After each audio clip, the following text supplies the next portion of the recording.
Fernando Riech, obrigado. Gustavo Loyola, o senhor também tem 5 minutos, até 5 minutos, para suas considerações iniciais.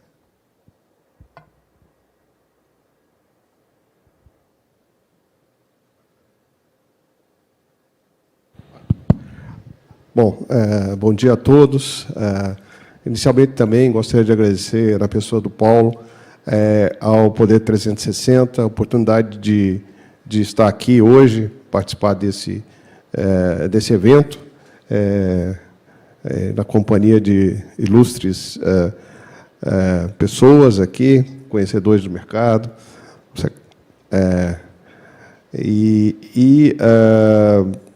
Enfim, tratando de um tema que é muito importante, talvez de maior relevância para o desenvolvimento do país, que é a democratização aí do acesso aos fundos de investimento, ao mercado de capitais como um todo.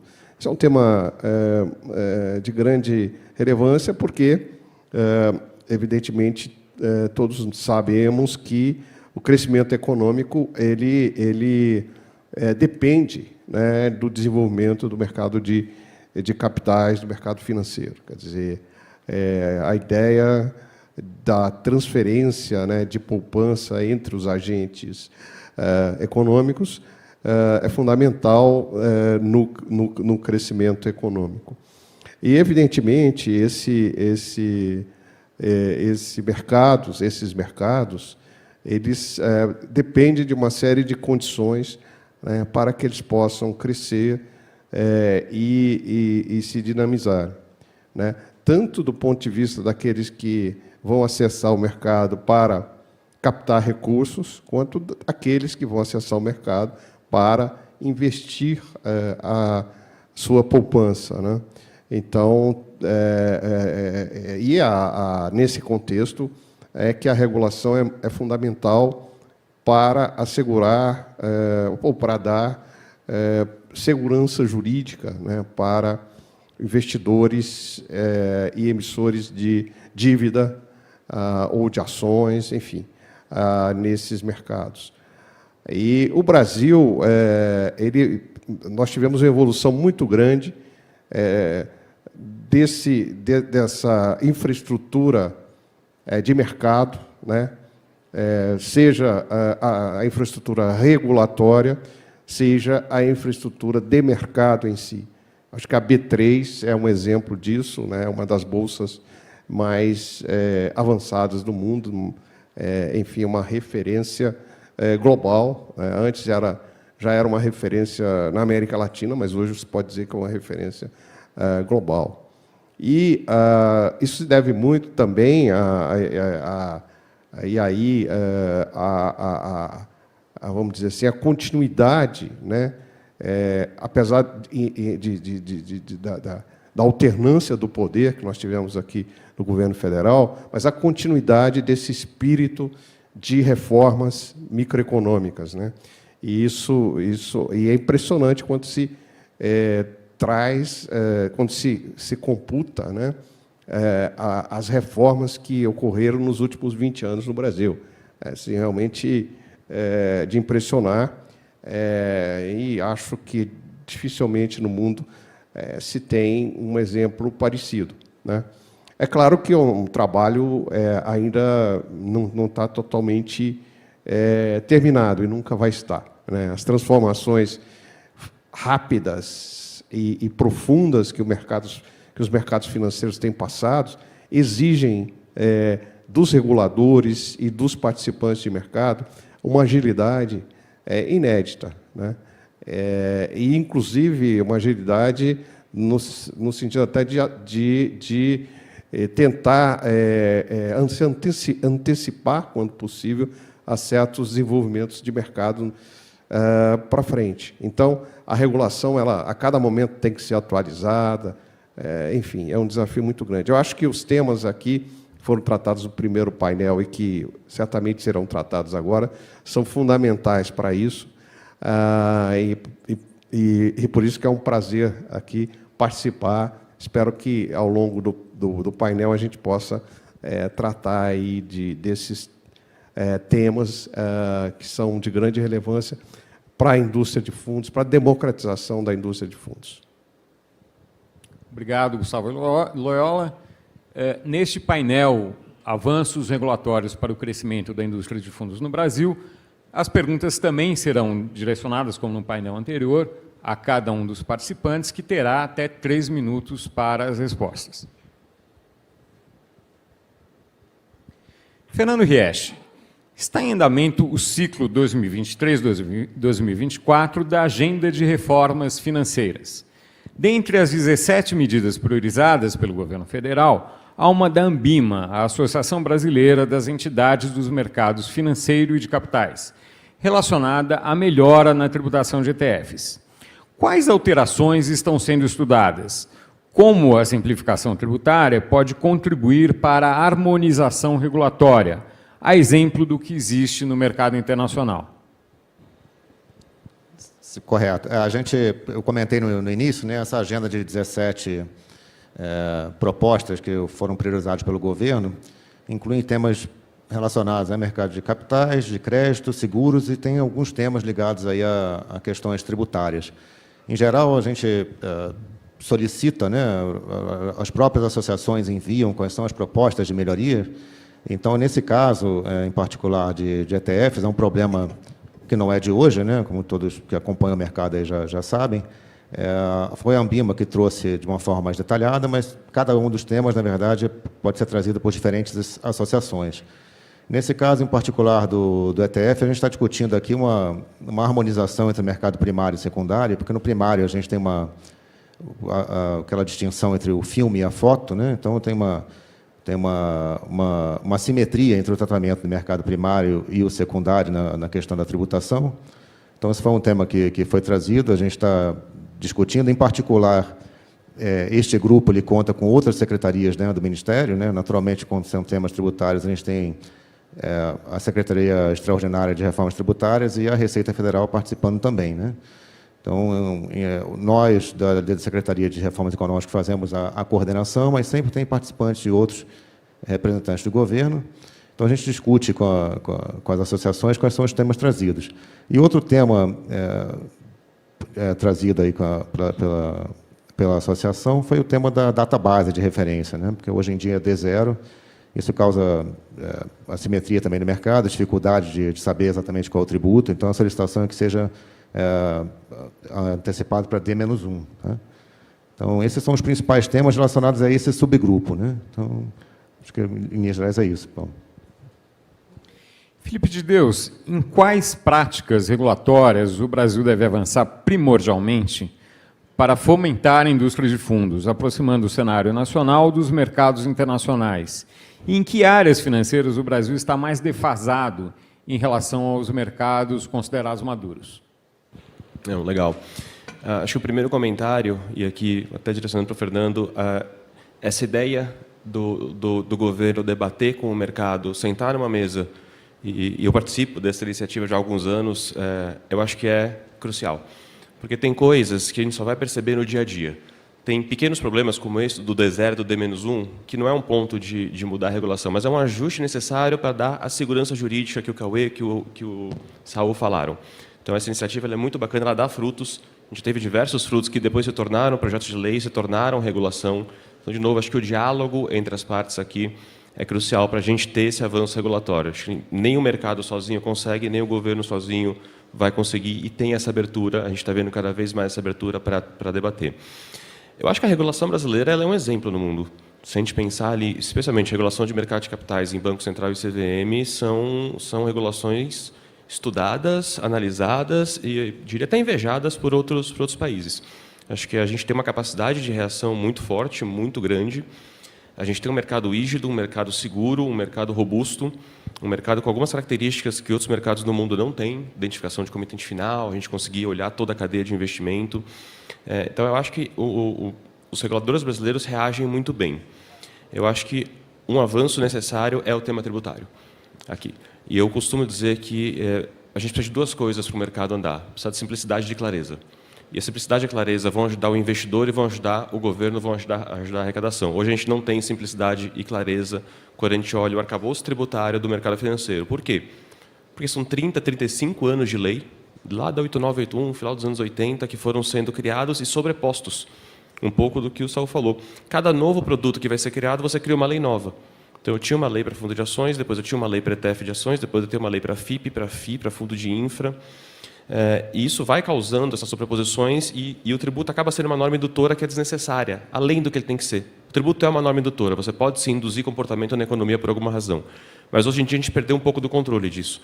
Então, eu diria que o principal avanço regulatório necessário hoje é talvez olhar toda essa agenda de imposto de renda das aplicações financeiras e nivelar. Porque não adianta, eventualmente, CVM e Banco Central conseguirem avançar em agendas regulatórias do lado deles, se o tributário pode ser um empecilho. E vou citar um exemplo aqui. A gente hoje tem regras de ETFs, de ações, que não existiam até meados de 2010, 2012, então o pessoal operava com ETF de ação sem ter regra e ETF de renda fixa. Poxa, se eu quiser lançar um ETF imobiliário, um ETF de commodity, um ETF de ouro, um ETF de cripto, você não tem a regra. E eu vou falar, eu gasto horas do meu dia discutindo isso com o mercado. Me ligam e falam, Felipe, eu quero lançar o produto, lá fora tem, eu vou perder investidor. E não tem a regra tributária, ele não consegue lançar. Então, acho que o avanço na parte tributária ele é essencial nos dias de hoje. Gustavo Loyola, eu vou direcionar outra... Não, espera aí, essa pergunta é isso mesmo.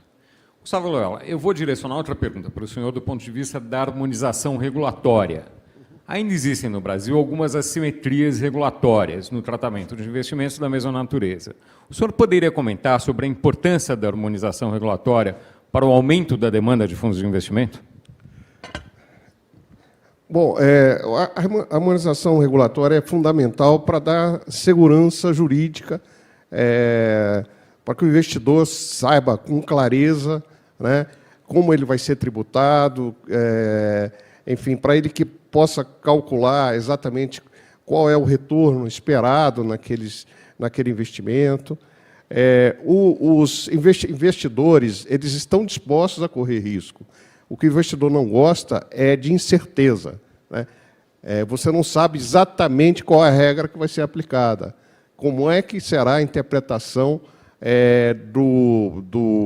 da autoridade tributária, por exemplo, em relação a determinada tributação, né? Ele paga imposto de uma maneira, daqui a algum tempo ele é autuado porque estava em desacordo, segundo aquela autoridade tributária, com a regra. Então, aqui, por exemplo, no painel anterior, foi tratada a questão dos ETFs de renda fixa, né? ETFs que investem em letras financeiras do Tesouro, a questão do prazo de repactuação, né? Que há uma interpretação de que esse prazo deveria ser diário, ou seja, a cada momento em que a taxa Selic muda, né? Como se fosse uma operação compromissada. Não tem, a meu ver, nenhum sentido nisso, porque, no fundo, o que interessa é o prazo do título, do ponto de vista do emissor, né? Ele está colocando um título de longo, de 5 anos, 10 anos, enfim, que anos tanto for.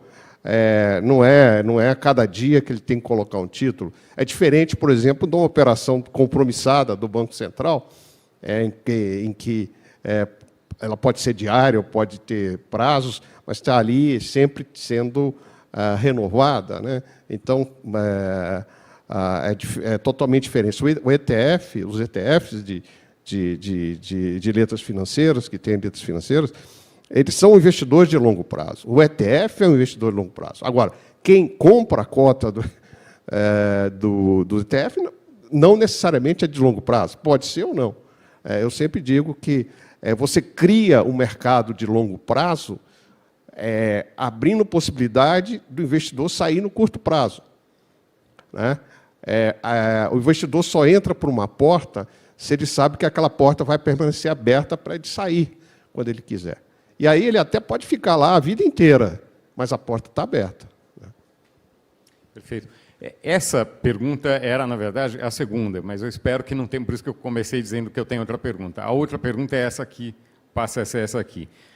O senhor costuma abordar a importância da segurança jurídica como forma de garantir o bom funcionamento dos mercados.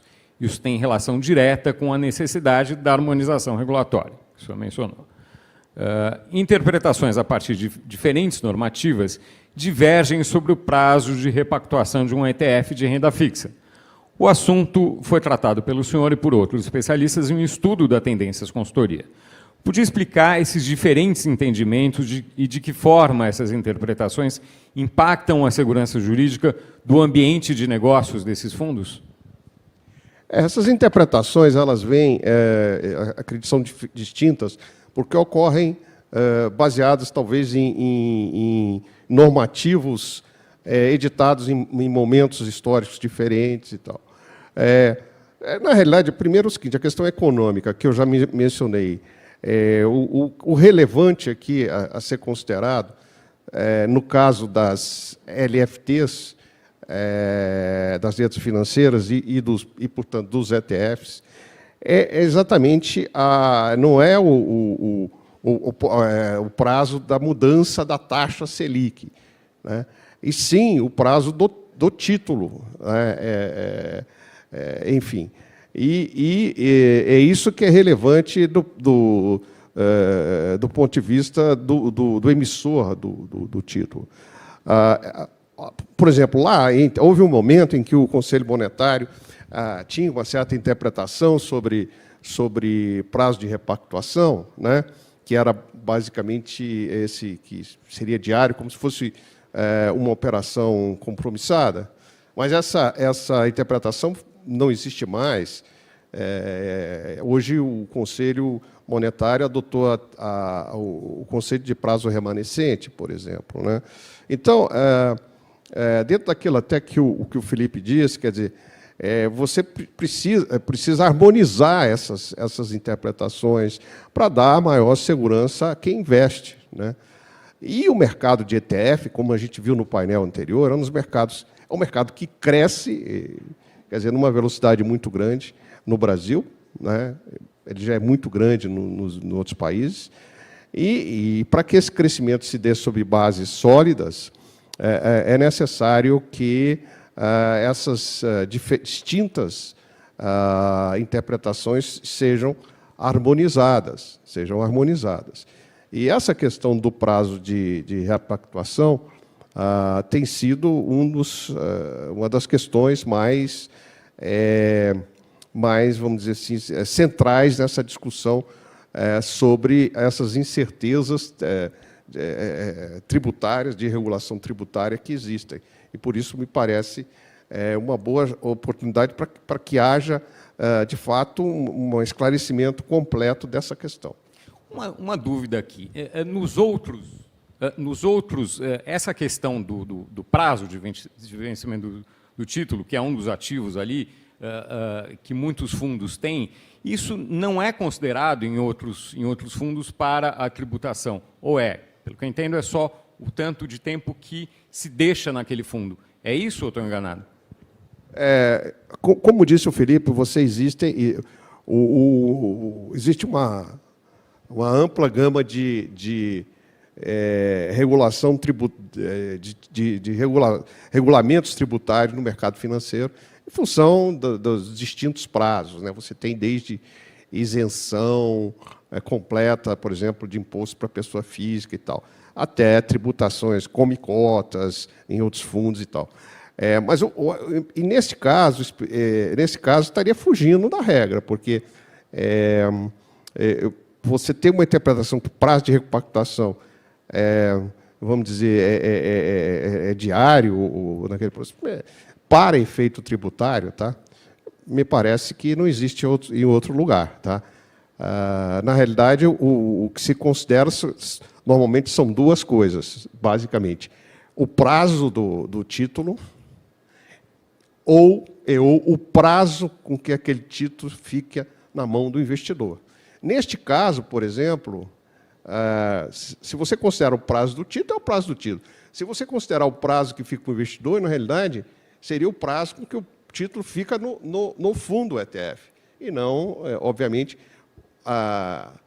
diariamente, né, porque não faz nenhum sentido econômico, inclusive. Perfeito. Fernando Riech, dentro dessa discussão, como a simplificação tributária e a harmonização regulatória poderão aumentar a atração de investimentos, principalmente estrangeiros, melhorando a arrecadação do governo e contribuindo, inclusive, para o equilíbrio fiscal?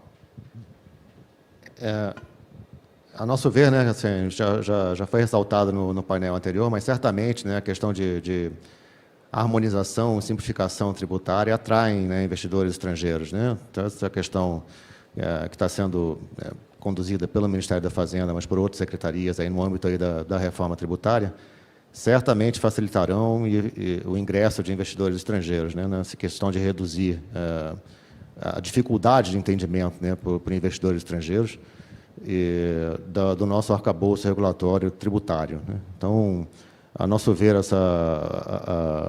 a introdução aí do IVA vai ficar muito mais fácil, né? Vai acabar com essa cumulatividade que hoje existe, essa complicação muito grande, né, nos impostos. Então, a gente acredita que a simplificação certamente trará, né, novos investimentos. Esse conjunto de reformas que eu havia comentado antes também, né, a nosso ver, terão um impacto aí de médio e longo prazo na atração de investidores estrangeiros, no sentido de que a gente está tentando, de diferentes formas, aí, reduzir barreiras e harmonizar cada vez mais a nossa legislação a melhores práticas internacionais para facilitar também a comparabilidade, né? Então, conforme eu comentei, estamos atuando em diferentes segmentos do sistema financeiro. Então, algumas alterações, por exemplo, nos investimentos de entidades, né, fechadas de previdência complementar, no sentido de simplificar as normas, que hoje são muito descritivas e talvez não facilitem, né, a questão de investimentos, né? E a gente está tentando trazer isso para uma harmonização maior com legislações internacionais que são mais genéricas, né? Então, isso é apenas um exemplo. A gente está fazendo isso em diversos segmentos. Então, a gente acredita certamente que essas simplificações trarão aí investimentos estrangeiros. Eu tenho um dado aqui deste ano mostrando que o Tesouro Nacional captou mais de 2 bilhões com a emissão de títulos da dívida no mercado internacional. Gustavo Loyola, na sua avaliação, como o fortalecimento dessa indústria pode ajudar na captação de recursos?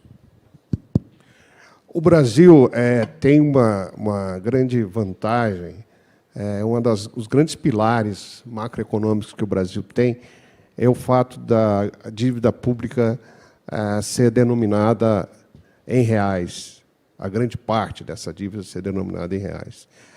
E parte disso se deve ao fato de que os investidores estrangeiros têm acesso ao mercado de títulos em reais, tá? E esse mercado de títulos em reais, onde ele é líquido, basicamente é aqui dentro do Brasil, né, dentro da jurisdição brasileira, né?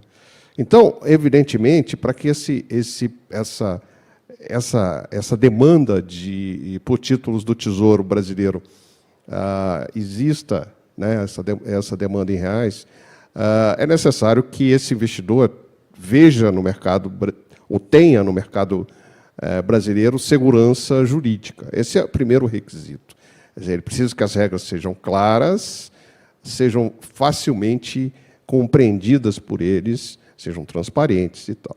Segundo, evidentemente, não de menor importância, essas regras têm que fazer sentido econômico.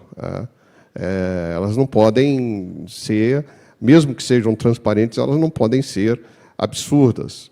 E, mais do que isso, elas não podem ser colidentes. Assim, você não pode ter tratamentos diferenciados, né?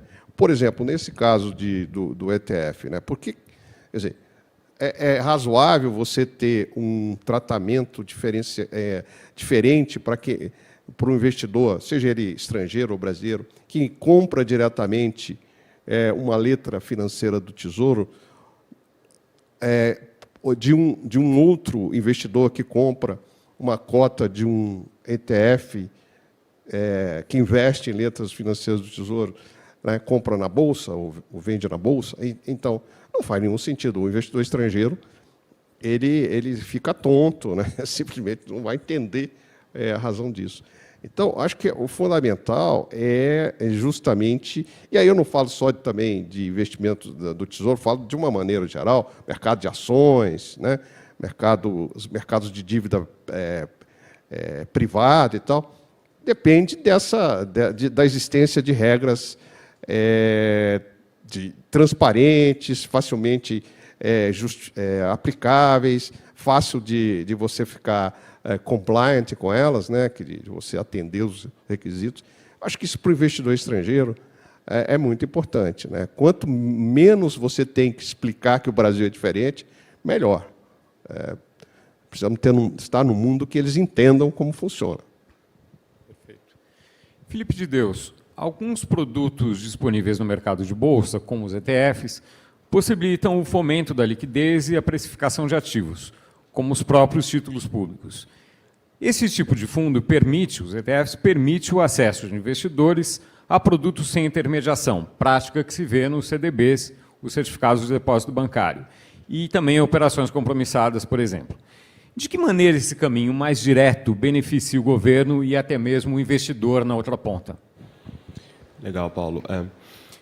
Eu acho que aumentar o portfólio de produtos disponíveis para o investidor é crucial para a gente conseguir dar esse próximo passo no mercado de capitais, para a gente conseguir democratizar. A gente tem poucos ETFs no Brasil ainda, se a gente comparar com o mundo, especialmente Canadá, Estados Unidos e outros países. Mas acho que esse tipo de produto dá para esse investidor que já está dentro do mercado de bolsa, ele pode ser mais manejável. Então, eu posso sair de uma renda variável hoje às 9 horas da manhã e entrar numa renda fixa, por exemplo, porque eu vi alguma coisa acontecendo, e eu posso voltar da renda fixa para a renda variável no meu home broker. Então, se eu tiver uma pluralidade de produtos que tenham características diferentes, acho que o portfólio para o investidor aumenta muito. Pensando no investidor pessoa física brasileira, por exemplo, que hoje, quando a gente pensa em bolsa, todo mundo pensa no investimento em ações e no Ibovespa. É o que aparece no Jornal Nacional à noite, o Ibovespa fechou em tanto. Mas a gente já tem hoje 99 índices disponíveis na B3, e índices que acho que se tornam cada vez mais importantes. Então, quando a gente pensa num Easy de sustentabilidade, poxa, em que tamanho um ETF do Easy pode se tornar? Um tema que está super em voga. Quando a gente pensa no e-diversidade, um índice novinho que a gente lançou recentemente, das empresas que pregam diversidade. Então, acho que a gente ter esse mercado de ETFs setoriais, de renda fixa, de renda variável, ele dá sim esse caminho, ele encurta esse caminho. Acho que isso é muito importante para o investidor não residente. Porque o investidor não residente está acostumado a operar lá fora, gente, com essa pluralidade de ativos. Ele abre o cardápio dele nos Estados Unidos e ele vai ter milhares de ETFs. Quando ele vem para o Brasil e vê que ele tem meia dúzia, acho que isso dá uma desestimulada. Então, a gente ter um portfólio maior para o não residente também é importante. E o caminho aqui é muito grande. Acho que a gente tem muita coisa para fazer, acho que a gente tem muito produto legal para lançar, com segurança regulatória, com segurança jurídica, e o papel aqui da B3 é isso. E não só na ETF. Eu acho que fundos de investimento em geral. Porque acho que a gente tem que pensar longe. Por que não listar outros fundos de investimento? Hoje a gente tem o fundo imobiliário, conhecido, tem um pouco de fundo de ação e tem os ETFs, talvez as principais categorias negociadas. Mas por que não ter um fundo de renda fixa normal negociando? Por que não ter um multimercado negociando? Um fundo um pouco mais arrojado para esse investidor poder compor a carteira dele dentro de um único ambiente. Eu costumo brincar que, às vezes, o efeito rede é muito perigoso.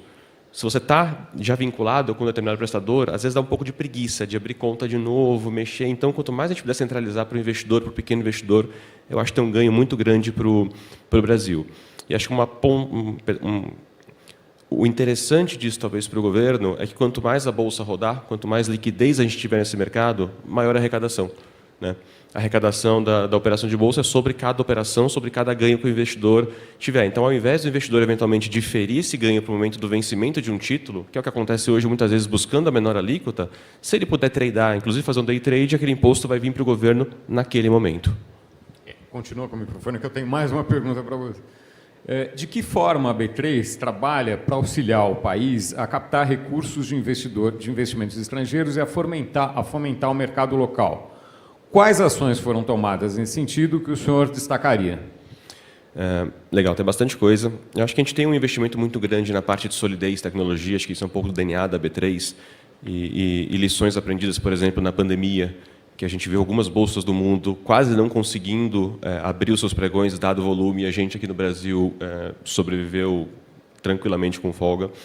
Mas eu vou destacar, acho que no não residente teve um avanço que eu acho que é muito legal, não surtiu o efeito necessário ainda, mas nasceu inclusive no MK, que é a simplificação do onboarding do não residente pessoa física. Hoje a gente tem um procedimento de onboarding no Brasil, né, para o não residente entrar, que talvez quando a gente olha um fundo de investimento, um institucional, faz sentido no mundo inteiro assim. Para um investidor pessoa física, talvez fosse um pouco pesado. Se o brasileiro vai investir no exterior, é algo super simples. Acho que todo mundo aqui consegue, com o celular, hoje em dia, abrir uma conta e fazer uma operação no mercado do exterior. Então, foi um tema levado para a discussão do governo, e rendeu frutos, rendeu uma regulação nova que simplifica que o investidor não residente, pessoa física, entre no Brasil. Acho que aqui tem um mercado inteiro para a gente desbravar. Em termos de pessoa física, a atração inicial é muito importante.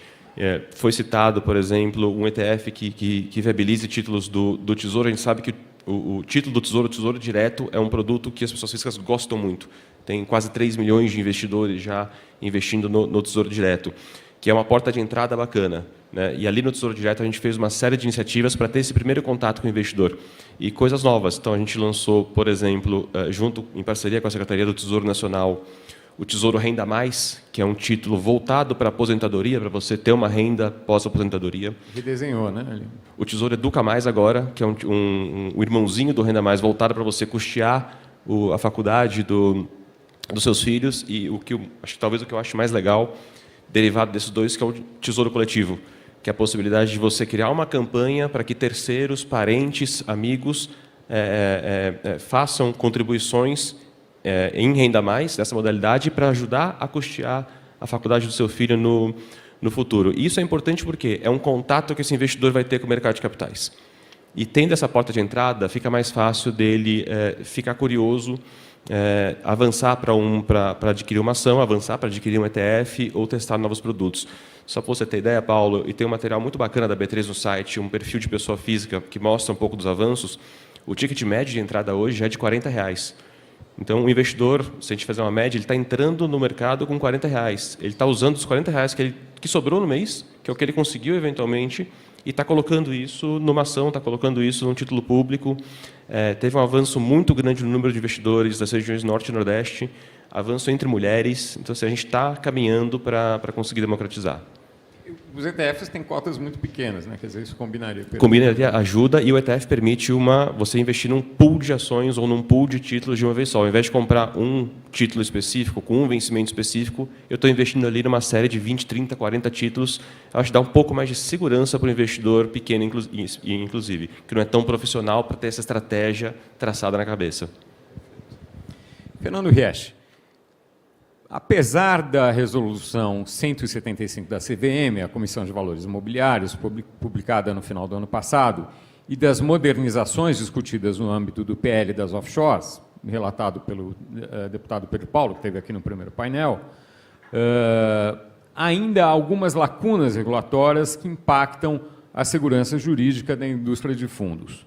Como a Secretaria de Reformas Econômicas pode atuar para fechar essas lacunas e fomentar investimentos? Correto.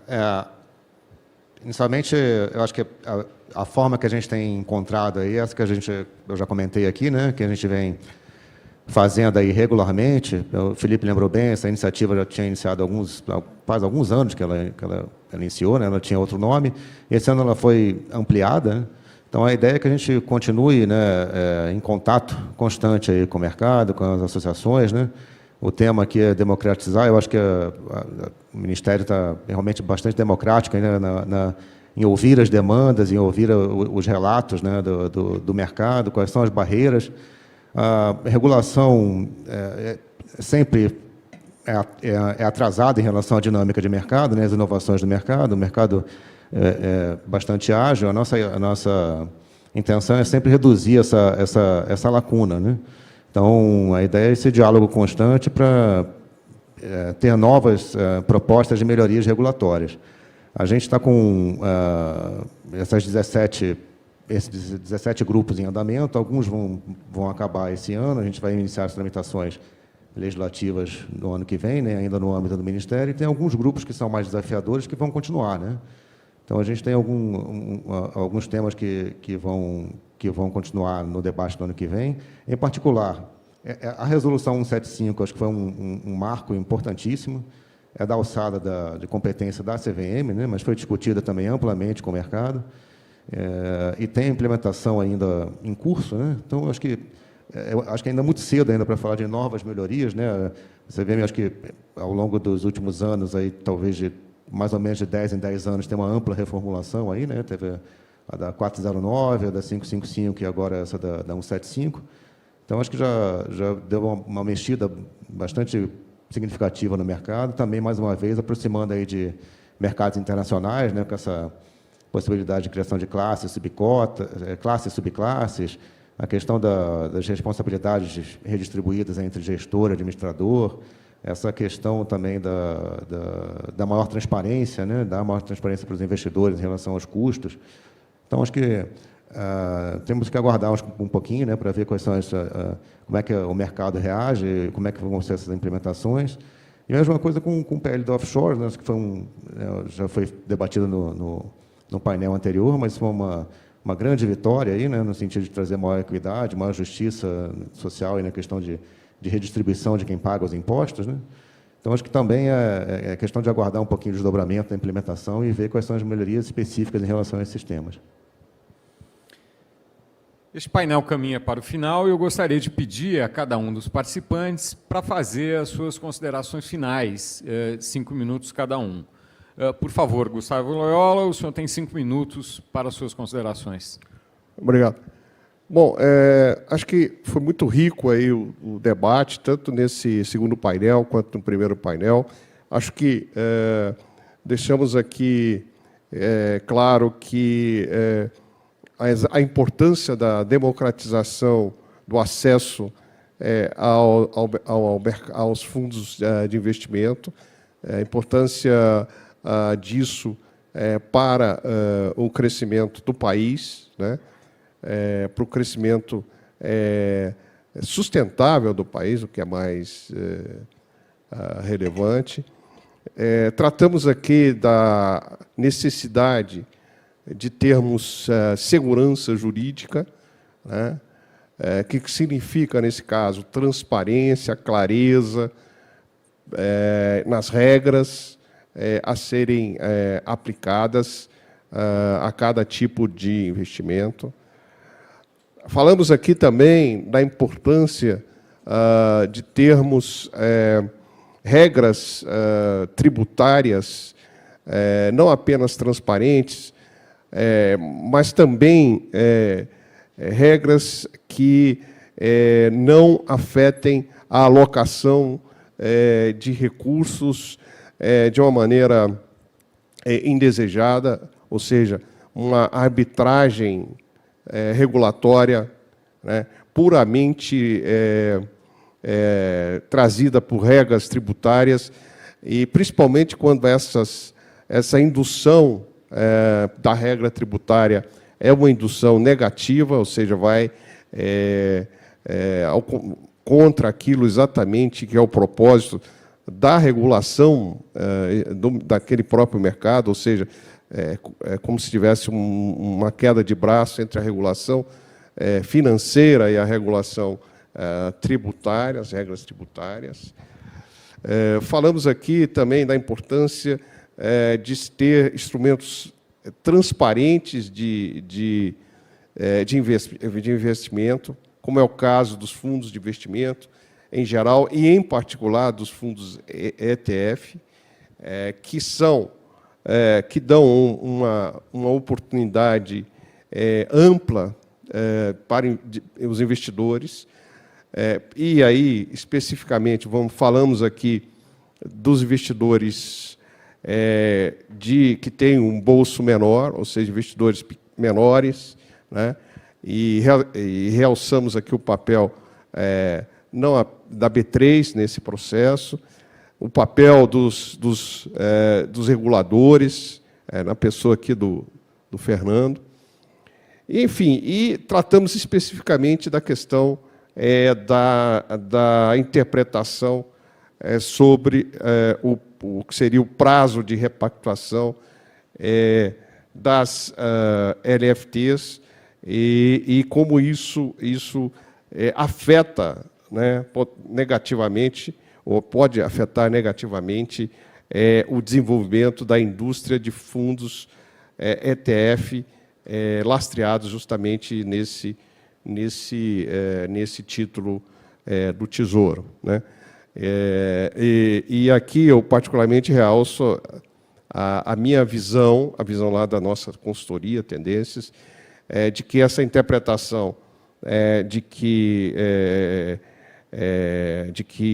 a repactuação se dá a cada mudança de taxa Selic, ela não faz nenhum sentido econômico, além de não ser isonômica com as demais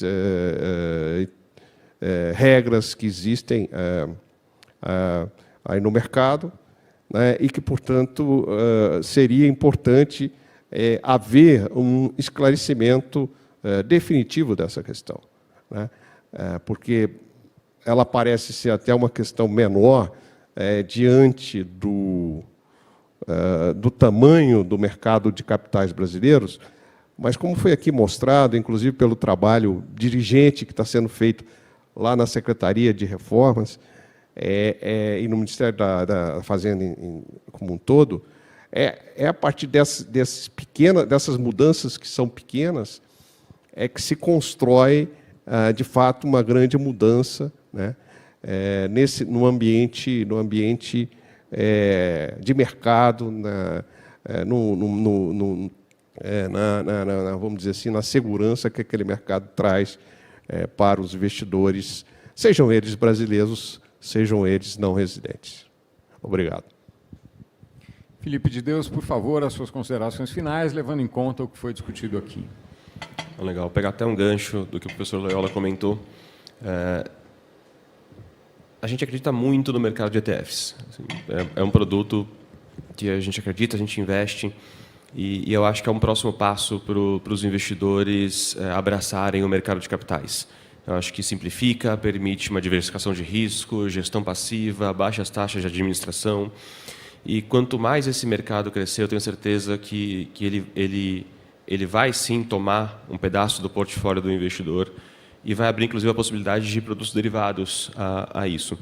Então, acho que é um mercado que vale a pena ser discutido, vale a pena ser fomentado, vale a pena a gente identificar os pontos de atrito que existem, e é natural que existam pontos de atrito, são regras de tempos diferentes, de momentos diferentes, para tentar sanar esses pontos de atrito. E eu não me ateria somente ao ETF de renda fixa, ETF de renda variável. Acho que a gente tem que pensar longe. Como eu falei na minha fala inicial, acho que a gente tem que pensar, tem que olhar lá para fora e ver quais ETFs existem lá fora e por que não trazer isso para o Brasil. Um país como o Brasil não ter ETFs de commodities, por exemplo, poxa, um celeiro de commodities do Brasil, e a gente não tem esse produto disponível para o nosso investidor poder ter um produto atrelado à soja, atrelado ao boi gordo, atrelado ao ouro.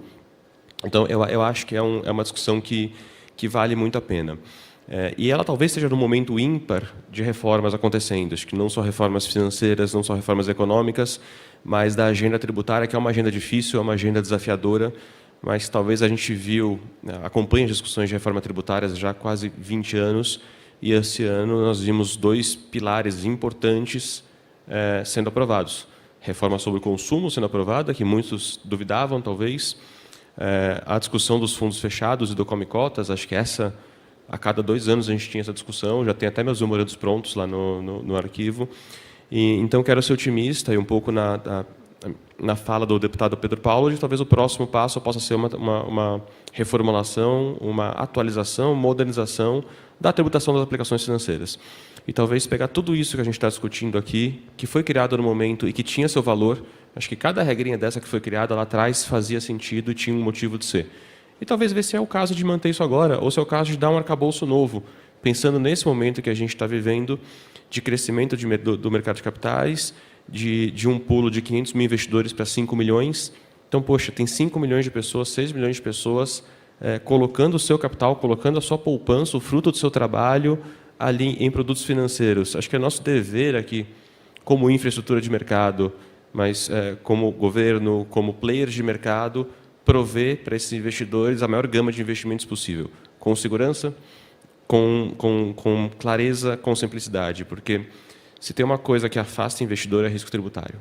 Isso a gente já viu no passado. Um produto que eventualmente venha gerar um risco tributário, especialmente pós a aquisição do investidor, a tendência do investidor, eu acho, é sair desse produto e não voltar mais. Ainda que depois resolva esse problema, ele vai ter aquilo na cabeça dele. Fala, poxa, aquilo me machucou um dia. Aquilo me gerou uma ainda que não gere um prejuízo, me gerou uma dor de cabeça, me gerou uma inquietação. Esse cara vai embora daquele produto e ele fica em outro. Então, é importante que, se existem atritos, a gente sente e trabalhe para chegar num consenso comum, que acho que é muito da forma como tem sido feito. A gente dialoga, a gente não consegue chegar num perfeito muitas vezes, mas a gente chega num bom. E o bom já abre caminho para os próximos passos aqui da democratização para fundos de investimento e para mercado de capitais. Fernando Riech, por favor, até 5 minutos para suas considerações finais. Gostaria novamente de agradecer o convite, acho que foi ótimo o debate. Eu queria, nessa fala final aqui, expandir um pouquinho, né, porque naturalmente a gente está sempre à disposição para discutir, né, eventuais melhorias regulatórias na questão de fundos, né, de fundos de investimento, toda a legislação legal que envolve essa questão. A meu ver, a gente tem alguns projetos que acabam tendo efeitos, né, indiretos aí sobre a captação de investidores estrangeiros, investimentos em fundos. A gente enviou ao Congresso 2 PLs aí no âmbito desse conjunto de medidas que eu falei mais cedo, que a gente anunciou em abril, que acabam tendo um efeito, né, sobre a questão da segurança jurídica que investidores internacionais, quando observam assim, se vão investir no Brasil, na sua tomada de decisão, um ligado à proteção de investidores no mercado de capitais e o outro justamente que disciplina toda a questão de infraestrutura de mercado financeiro, né? Esses projetos estão em tramitação hoje na Câmara, né? São os PLs 2925 e 29226. Então, são importantes, a nosso ver, para trazer acho que uma reforma aí da questão da governança corporativa no mercado de capitais e nessa disciplina mais clara de competências aí das diferentes instituições que fazem parte da infraestrutura do mercado financeiro. Então, a gente espera que consigamos tramitar aí no Congresso no ano que vem, que continuará sendo bastante dinâmico, né, por conta dessa agenda que eu comentei mais cedo. Em particular, a gente está com alguns debates aí relacionados a como simplificar e tornar mais fáceis as emissões por empresas, emissões privadas de títulos. Então, isso é um mercado também bastante dinâmico no exterior. A gente quer que isso se torne mais fácil para empresas médias e pequenas no Brasil. Também temos uma pauta ligada a instrumentos, né, relacionados à pauta ESG, que acaba refletindo também em fundos de natureza sustentável. Então, e ao longo do ano que vem, a gente espera fazer um novo ciclo aí da agenda de reformas, que também contará aí com a ampla participação da sociedade com novas sugestões. Então, eu acredito que os próximos anos serão bastante desafiadores também. Agradeço mais uma vez a participação aqui. Obrigado. Obrigado, Gustavo Loyola, Fernando Riech, Felipe de Deus, pelas importantes reflexões e contribuições neste debate. E chega ao fim o seminário Oportunidades para Democratizar o Acesso a Fundos de Investimento, realizado pelo Poder 360 com o apoio da Investo, nesta quarta-feira, 6 de dezembro de 2023. Em nome do Poder 360 e da Investo, gostaria de agradecer a todos os debatedores pelas contribuições apresentadas neste encontro. Obrigado a todos os presentes e a todos os web espectadores que acompanharam o seminário pelo canal do Poder 360 no YouTube. A cobertura completa e o vídeo gravado deste seminário estão no site do Poder 360. Muito obrigado.